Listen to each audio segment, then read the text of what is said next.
नमस्कार, स्वागत है आप सभी का एबी स्टार न्यूज में और मैं हूं आपके साथ जुबैर चौधरी। वक्त हो चला है देश लाइव का, जहां सबसे पहले बात करेंगे राहुल गांधी को हुई 2 साल की सजा की। बता दें कि राहुल गांधी को मानहानि मामले में 2 साल की सजा हुई है। वायनाड से कांग्रेस सांसद राहुल गांधी को प्रधानमंत्री नरेंद्र मोदी के सरनेम को लेकर किए गए कमेंट के मामले में 23 मार्च को सूरत की डिस्ट्रिक्ट कोर्ट में सजा सुनाई गई, जहां कोर्ट ने राहुल गांधी को सजा सुनाते हुए 2 साल की सजा सुनाई है। हालांकि इसके बाद ही उन्हें जमानत मिल गई है, लेकिन उनकी संसद सदस्यता पर अभी भी तलवार लटकी हुई है। कोर्ट के फैसले के बाद कई नेता राहुल गांधी के समर्थन में उतर आए। बता दें कि दिल्ली के सीएम अरविंद केजरीवाल ने राहुल गांधी का समर्थन किया है। उन्होंने आरोप लगाया है कि गैर बीजेपी नेता और पार्टियों पर मुकदमे कर उन्हें खत्म करने की साजिश हो रही है। अरविंद केजरीवाल ने कहा कि हमारे कांग्रेस से मतभेद हैं, मगर राहुल गांधी को इस तरह के मानहानि मुकदमे में फंसाना ठीक नहीं है। उन्होंने कहा कि जनता और विपक्ष का काम है सवाल पूछना। हम अदालत का सम्मान करते हैं, लेकिन हम इस निर्णय से असहमत हैं। तो वहीं सजा मिलने के बाद राहुल गांधी ने प्रतिक्रिया देते हुए कहा कि सत्य मेरा भगवान है। इसके अलावा उन्होंने एक ट्वीट भी किया, जिसमें उन्होंने राष्ट्रपिता महात्मा गांधी के एक फोटो को शेयर किया, जहां कांग्रेस नेता राहुल गांधी ने ट्वीट कर कहा कि मेरा धर्म सत्य और अहिंसा पर आधारित है। सत्य मेरा भगवान है और अहिंसा उसे पाने का साधन है। सूरत कोर्ट ने उनको आपराधिक मानहानि के मामले में दोषी पाते हुए 15,000 रुपए के जुर्माने के साथ 2 साल कैद की सजा सुनाई है। हालांकि उनको कोर्ट से जमानत मिल गई है, लेकिन उनकी संसद सदस्यता को लेकर अभी भी खतरा बना हुआ है। बता दें कि राहुल गांधी ने 2019 में एक चुनावी सभा में कथित तौर पर कहा था कि आखिर कैसे सभी चोरों के नाम मोदी हैं, जिसके बाद उनके ऊपर शिकायतकर्ता के वकील ने दावा किया कि उन्होंने पूरे मोदी समुदाय को टारगेट किया था। तो वहीं राहुल गांधी ने कोर्ट में कहा कि मैंने किसी समुदाय को बदनाम करने के लिए कोई बयान नहीं दिया है और किसी को हानि पहुंचाने का मेरा कोई इरादा नहीं था। मेरा उद्देश्य सिर्फ भ्रष्टाचार को उजागर करना था। जिसके बाद अब उन्हें कोर्ट ने 2 साल की सजा सुनाई। हालांकि इसके बाद उन्हें जमानत मिल गई।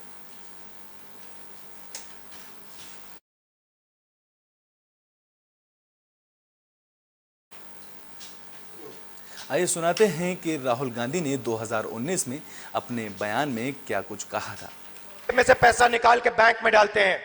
ನಿಮ್ಮ ಜಾಬ್ನಲ್ಲಿರುವಂತ ಹಣ ಕೆಲವರಿಗೆ ಹೋಗುವಂತ ಕೆಲಸ ಆಗ್ತಾ ಇದೆ।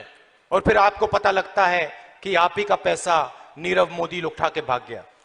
ಕೆಲವೇ ಸಮಯದಲ್ಲಿ ನಿಮಗೆ ಗೊತ್ತಾಗ್ತದೆ ನಿಮ್ಮ ಜಾಬ್ನಲ್ಲಿರೋ ಹಣವನ್ನೇ ನೀರವ್ ಮೋದಿ ತೆಗೆದುಕೊಂಡು ಹೋಗಿ ದೇಶದಿಂದ ಪಲಾಯನ ಮಾಡಿದ್ದಾರೆ ಅಂತ ಹೇಳಿ। 35,000 करोड़ रुपए आपकी जेब से निकालकर उसकी जेब में। ಸುಮಾರು 8,000 ಕೋಟಿ ರೂಪಾಯಿಗಳನ್ನ 15,000 ಕೋಟಿ ರೂಪಾಯಿಗಳನ್ನ ನಿಮ್ಮ ಜೇಬಿನಿಂದ ಹಣ ತೆಗೆದುಕೊಂಡು ಹೋಗಿ ದೇಶ ಬಿಟ್ಟು ಪರಾರಿಯಾಗಿದ್ದಾರೆ। मेहुल चौकसी ಮೆಹುಲ್ ಚೋಕ್ಸಿ ಅವರು ಕೋಟ್ಯಾಂತರ ರೂಪಾಯಿ ಹಣವನ್ನ ಈ ದೇಶದಿಂದ ತೆಗೆದುಕೊಂಡು ಹೋಗಿದ್ದಾರೆ। ललित ಮೋದಿ ಅವರು ದೇಶದ ಹಣವನ್ನ ತೆಗೆದುಕೊಂಡು ಪರಾರಿಯಾಗಿದ್ದಾರೆ। अच्छा, एक छोटा सा सवाल, इन सब के नाम, इन सब चोरों के नाम मोदी मोदी मोदी कैसे हैं? ನಿಮ್ಮ ಮುಂದೆ ಒಂದು ನನ್ನ ಸಣ್ಣ ಪ್ರಶ್ನೆ, ಈ ಎಲ್ಲ ಕಳ್ಳರ ಹೆಸರು ಕೂಡ ಮೋದಿ ಮೋದಿ ಮೋದಿ ಅಂತ ಯಾಕೆ ಬರ್ತಾ ಇದೆ? नीरव मोदी। तो ब्रिटेन में बात कर लेते हैं दिल्ली में चल रहे पोस्टर वॉर की, जहां पीएम नरेंद्र मोदी के पोस्टर के बाद अब सीएम अरविंद केजरीवाल का पोस्टर लगाया गया है। दिल्ली में आम आदमी पार्टी और बीजेपी के बीच पोस्टर वॉर शुरू हो गया है, जहां पहले पीएम मोदी के खिलाफ शहर भर में पोस्टर लगाए गए थे, तो वहीं अब दिल्ली के मुख्यमंत्री अरविंद केजरीवाल के खिलाफ दिल्ली में पोस्टर लगाए गए हैं। बता दें कि मंडी हाउस के पास लगे पोस्टर में दिल्ली के मुख्यमंत्री की तस्वीर है, जिस पर लिखा हुआ है कि अरविंद केजरीवाल हटाओ, दिल्ली बचाओ। एक खास बात है कि निवेदक की जगह बीजेपी नेता मनजिंदर सिंह सिरसा का नाम इसमें लिखा हुआ है। बता दें कि आम आदमी पार्टी के मुखिया अरविंद केजरीवाल को पोस्टर में बेईमान, रिश्वतखोर और तानाशाह बताया गया है। इससे पहले मंगलवार को पूरे दिल्ली शहर में पीएम मोदी के खिलाफ आपत्तिजनक पोस्टर देखे गए थे। इसके खिलाफ दिल्ली पुलिस ने करीब 100 एफआईआर दर्ज की थी और 6 लोगों को इस मामले में गिरफ्तार किया था। जिसके बाद दिल्ली के मुख्यमंत्री अरविंद केजरीवाल ने पुलिस की कार्रवाई पर प्रतिक्रिया व्यक्त करते हुए पीएम मोदी को असुरक्षित और डरा हुआ बताया था, जबकि पुलिस ने दावा किया कि उन्होंने आम आदमी पार्टी मुख्यालय से बाहर निकल रहे वाहन से 2000 से अधिक पोस्टर जब्त किए। पुलिस ने इस दौरान बताया कि पुलिस ने कई हिस्सों में में दीवारों और खंभों पर ऐसे पोस्टर चिपके पाए थे जिनमें मोदी हटाओ देश बचाओ लिखा था, जिसके बाद पुलिस ने इस तरह की कार्रवाई की और अब फिर से दिल्ली में पोस्टर वॉर शुरू हो गया है। जिसके बाद आम आदमी पार्टी के बाद अब बीजेपी ने दिल्ली में अरविंद केजरीवाल के पोस्टर लगाए हैं, जिसमें साफ तौर पर लिखा हुआ है कि अरविंद केजरीवाल हटाओ दिल्ली बचाओ।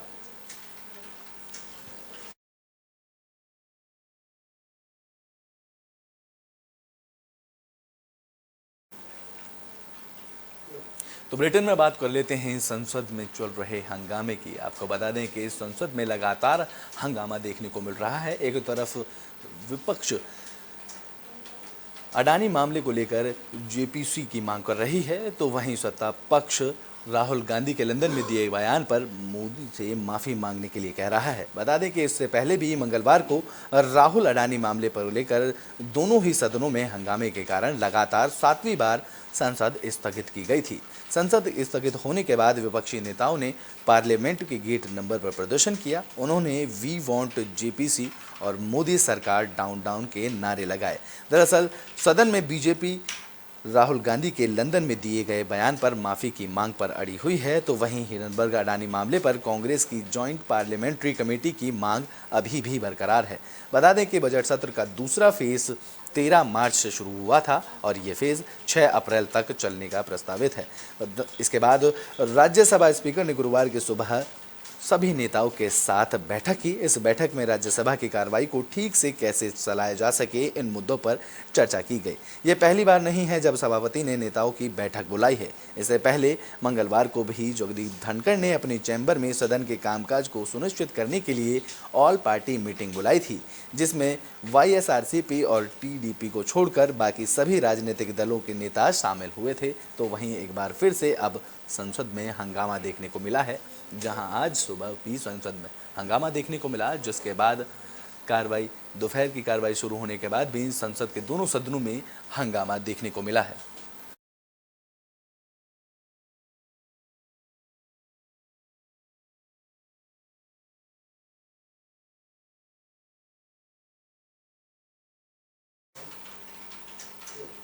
तो ब्रिटेन में बात कर लेते हैं मुख्य न्यायाधीश डीवाई चंद्रचूड़ के प्रेस को लेकर दिए गए बयान की।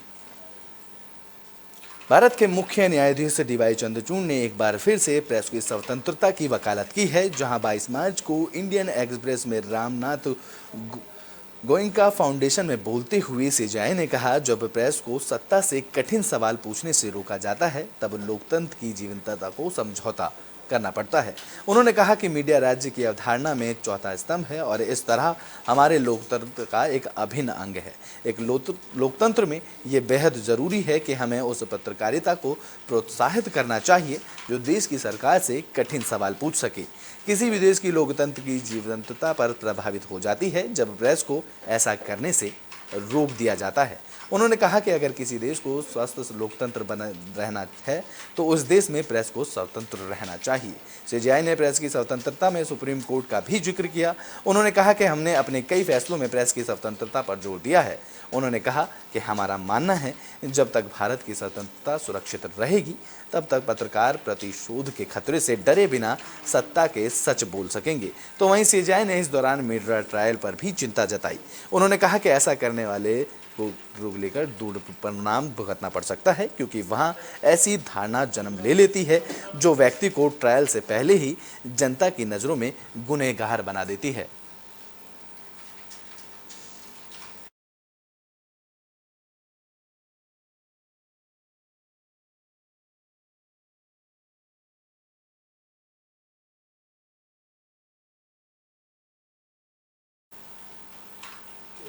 तो बुलेटिन में बात कर लेते हैं भारतीय जनता पार्टी की तरफ से नए बनाए गए 4 अध्यक्ष की। बता दें कि भारतीय जनता पार्टी ने दिल्ली, ओडिशा, बिहार समेत राजस्थान के अध्यक्ष चेंज किए हैं। बीजेपी ने गुरुवार को पार्टी के अंदर बड़े बदलाव किए हैं, जहां 4 राज्यों में बीजेपी अध्यक्ष को बदला गया है। बता दें कि बीजेपी अध्यक्ष जेपी नड्डा ने राजस्थान की कमान सीपी जोशी को सौंपी है, तो वहीं ओडिशा में मनमोहन सामल को ओडिशा की कमान दी गई है। दिल्ली में वीरेंद्र सचदेव को बीजेपी का अध्यक्ष बनाया गया है, तो वहीं बिहार में सम्राट चौधरी को बीजेपी बिहार का अध्यक्ष बनाया गया है। दरअसल राजस्थान में 2023 में विधानसभा चुनाव होना है, तो वहीं दिल्ली और बिहार में 2025 और ओडिशा में 2024 में विधानसभा चुनाव होंगे। बीजेपी ने 2.5 महीने से ज्यादा का इंतजार करने के बाद दिल्ली प्रदेश के अध्यक्ष की घोषणा कर दी है, जहां पार्टी ने कार्यकारी अध्यक्ष वीरेंद्र सचदेवा को स्थायी अध्यक्ष बनाया है। बता दें कि नगर निगम चुनाव हार जाने के बाद आदेश गुप्ता के हार की जिम्मेदारी लेते हुए उन्होंने अध्यक्ष पद से इस्तीफा दिया था। इसके बाद वीरेंद्र सचदेवा को पार्टी हाईकमान ने दिल्ली बीजेपी का कार्यकारी अध्यक्ष नियुक्त किया था। इसके बाद बिहार बीजेपी की तरफ से नए प्रदेश अध्यक्ष सम्राट चौधरी का ऐलान किया गया है। जेपी नड्डा ने उन्हें ये जिम्मेदारी सौंपी है। पार्टी ने लेटर जारी कर इसकी जानकारी दी, जिसके बाद सम्राट चौधरी कुशवाहा समाज से आते हैं और बिहार सरकार में 3 बार मंत्री रह चुके हैं और बीजेपी के इस तरह के बड़े बदलाव को सीधे तौर पर उनका चुनावी रणनीति माना जा रहा है। चुनावी रणनीति के चलते बीजेपी ने अपने नए 4 राज्यों के अध्यक्ष चुने हैं।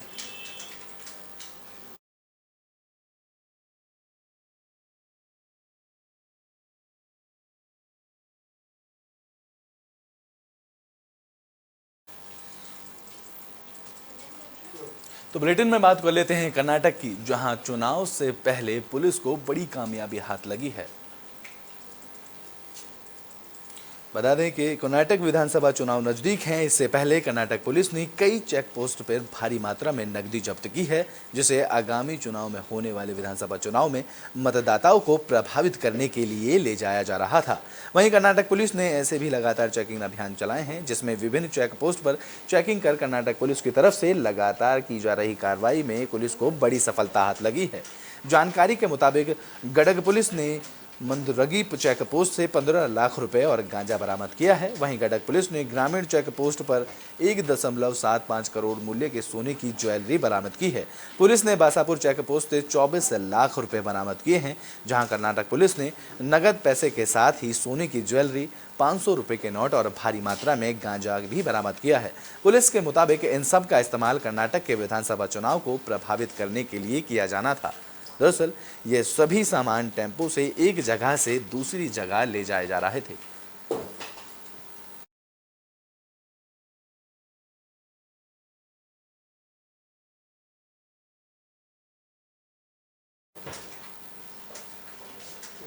तो बुलेटिन में बात कर लेते हैं फरार अमृतपाल की, जिसको लेकर पंजाब पुलिस तो लगातार दबिश दे रही है। तो वहीं अब पुलिस की तरफ से नया खुलासा किया गया है, जिसमें कहा गया है कि अमृतपाल को 158 विदेशी खातों से फंडिंग होती थी। वारिस पंजाब दे चीफ और खालिस्तान सपोर्टर अमृतपाल सिंह को पंजाब पुलिस अभी भी गिरफ्तार नहीं कर पाई है। अमृतपाल के लिए चला रहे ऑपरेशन का आज 6वां दिन है, जहां अमृतपाल की नई तस्वीर सामने आई है। इसमें वह बाइक को एक ठेले पर रखकर ले जाता नजर आ रहा है। बता दें कि पुलिस और खुफिया एजेंसी को जांच के दौरान पता चला कि अमृतपाल को 158 विदेशी खातों से फंडिंग की जा रही थी। इसमें से 28 खातों से 5 करोड़ से ज्यादा की रकम उसको भेजी गई थी। इन खातों का संबंध पंजाब के मांझा और मालवा से है, जहां अमृतसर, तारापुर, बटला, गुरदासपुर, जालंधर के बाद अमृतपाल के साथ इन सभी जगहों से गहरे संबंध मिले हैं। बता दें कि पंजाब के पड़ोसी राज्यों में के अलावा उत्तराखंड में भी अमृतपाल के लिए अलर्ट जारी कर दिया गया है, जहां गुरुद्वारों की भी जांच की जा रही है। वहीं पाकिस्तान से सटे बॉर्डर डिस्ट्रिक्ट फिरोजपुर और तारनतारपुर के जिलों में भी इंटरनेट पर को लेकर पाबंदी शुक्रवार दोपहर 12 बजे तक बढ़ा दी गई है। तो वहीं अंजनाला, मोंगा, संगरूरपुर, मोहाली में इंटरनेट की पाबंदी हटा दी गई है। अमृतपाल के भाई हरप्रीत सिंह और समेत उनके 11 साथियों को पुलिस ने कड़ी सुरक्षा के बाद बाबा बाकाला कोर्ट में पेश किया, जहां से उन्हें जेल भेज दिया गया है। तो वहीं अमृतपाल सिंह की एक तस्वीर बुधवार को सामने आई, जिसमें वह शाहकोट की गली में नजर आ रहा है, जहां पुलिस ज्यादातर उससे दूरी नहीं है। वीडियो में साफ देखा जा सकता है कि शाहकोट में पुलिस अमृतपाल का पीछा कर रही थी, जहाँ पुलिस ने 2 गाड़ियां जब्त की थी और 7 लोगों को इस मामले में गिरफ्तार भी किया था। इससे थोड़ी ही दूरी पर अमृतपाल मस्जिद से उतरकर गली में घुसता हुआ दिखाई दिया। इसके अलावा एक और फोटो वायरल हो रही है। इसमें अमृतपाल ठेले पर बैठा नजर आ रहा है। तस्वीर जालंधर के गांव नंगाल आंबिया की बताई जा रही है, जहां अमृतपाल अपनी ब्रेजा कार को छोड़कर मोटरसाइकिल पर फरार हुआ था, जिसके बाद वह अपनी मोटरसाइकिल को ठेले पर रखकर दिखाई दे रहा है।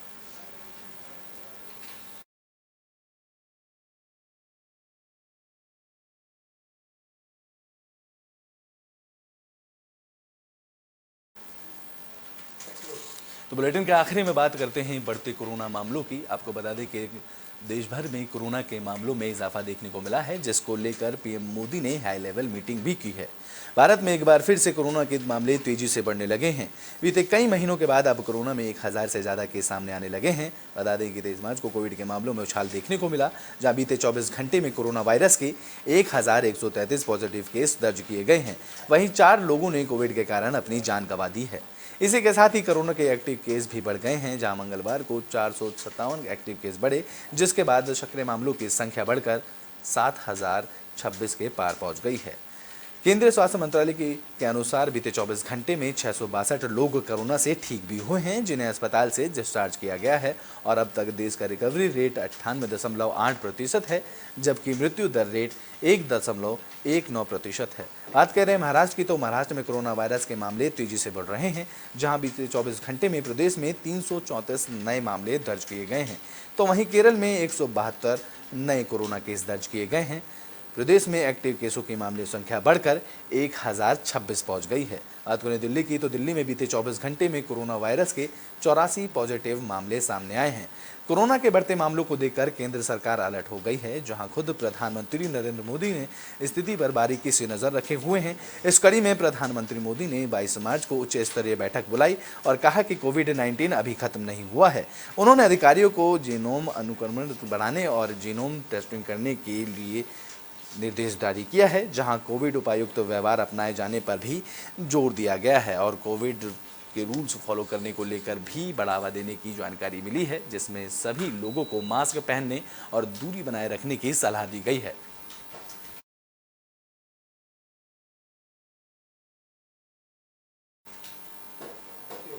देश लाइव में अभी के लिए बस इतना ही। देश और दुनिया की तमाम खबरों के लिए देखते रहें एबी स्टार न्यूज़।